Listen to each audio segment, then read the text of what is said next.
اللہ کی قسم ابو حنیفہ کا جو عقیدہ تھا نا وہ تمہارے دیوبندیوں کا نہیں ہے. ابھی مجھ سے مثال سنو.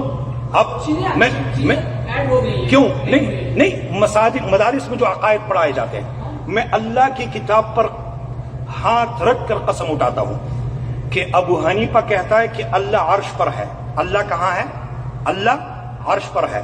ابو حنیفہ کہتا ہے کہ اللہ رب العالمین کے لیے ہاتھ ہے جس طرح اس کے لیے لائق ہے.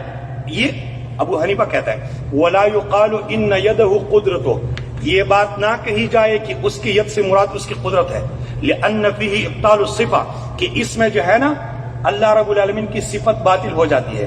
وهو قول اہل القدر والاعتزال، اور وہ تو معتزلہ اور قدریہ کا قول ہے.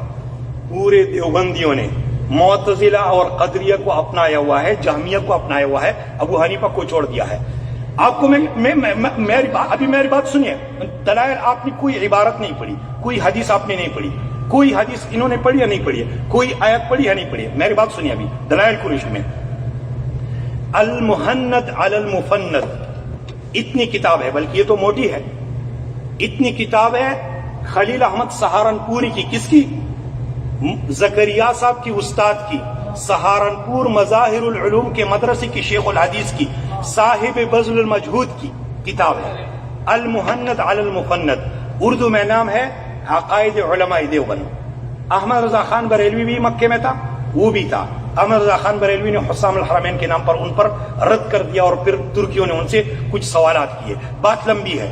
انہوں نے جو 24 سوالات تھے اس کے جوابات دینے شروع کیے نا. کہتے ہیں لِيُعْلَمْ أَوَّلًا قَبْلَ أَن نَشْرَعَ فِي الْجَوَابِ، اس سے پہلے کہ میں جواب دینا شروع کروں جان لو کہ ہم اور ہماری پوری جماعت دیوبند، قاسم نانوتوی، رشید احمد گنگوئی، ہم سب عقیدے میں ابو منصور ماتوریدی کو مانتے ہیں. کس کو مانتے ہیں؟ ابو منصور ماتوریدی کو مانتے ہیں. وہ اور ہم اعمال میں، فروع میں ابو حنیفہ کو مانتے ہیں. عقیدہ اہم ہے یا اعمال اہم ہے؟ بتاؤ وقار. اچھا، تو ابو حنیفہ کے عقیدے کو چھوڑ کر ان کے اعمال پر کیا کرو گے؟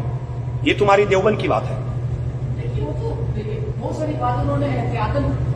احتیاط نہیں، یعنی ابو حنیفہ کے عقیدے کو چھوڑنا احتیاط ہے؟ کیوں؟ ابو حنیفہ اللہ کو نہیں جانتا تھا کہ اللہ کہاں؟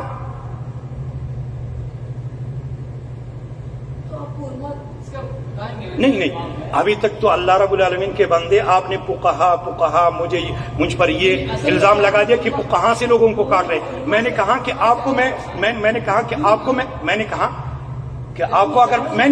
میری بات سنیے.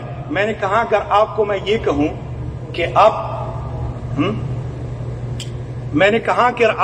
یہ کہوں کہ آپ نبی علیہ الصلوۃ والسلام سے لوگوں کو کاٹ رہے ہیں تو یہ بات ٹھیک ہوگی؟ نہیں، آپ لوگ خطا پر ہے، اتنی بات کہوں گا. لیکن میں نے اللہ کے رسول کی حدیث کے ساتھ سیدھے لوگوں کو لگا دیا کہ اللہ کے رسول نے ایک صحابی کو فرمایا کہ تم کونے میں کیا کر رہے تھے؟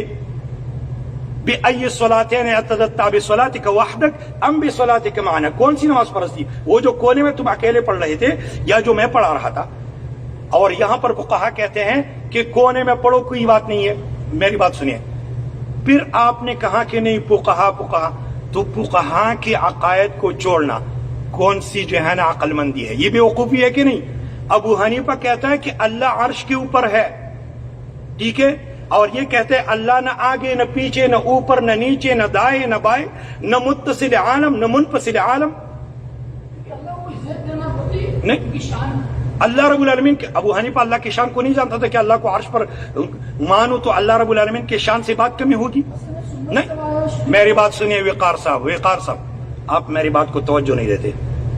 اللہ رب العالمین کے شان کو وہ لوگ مانتے ہیں جو اللہ کی صفات کو مانتے ہیں. اللہ خالق ہم مخلوق، اللہ رازق ہم مرزوق، اللہ مالک ہم مملوک. اللہ ایسے عرش پر مستوی ہے جیسے اس کے شان کے لائق ہے، ٹھیک ہے؟ نہیں، لیکن تیرے دیوبندی نہیں مانتے. آپ مانتے ہو دیوبندی؟ نہیں، تیرے دیوبندی نہیں مانتے. خلیل احمد سہارنپوری غلط پر ہے اس پر کہ نہیں؟ تو اللہ کے بندے اتنے احادیث کے بارے میں آپ ہزاروں باتیں کرتے ہیں کہ نہیں، ہر ایک کی الگ الگ ترتیب ہے. جی کیسے؟ ابو حنیفہ نے کہا کہ کافر ہو جائے. اگر کسی نے کہا کہ اللہ رب العالمین عرش کے اوپر ہے یا نیچے، مجھے نہیں معلوم.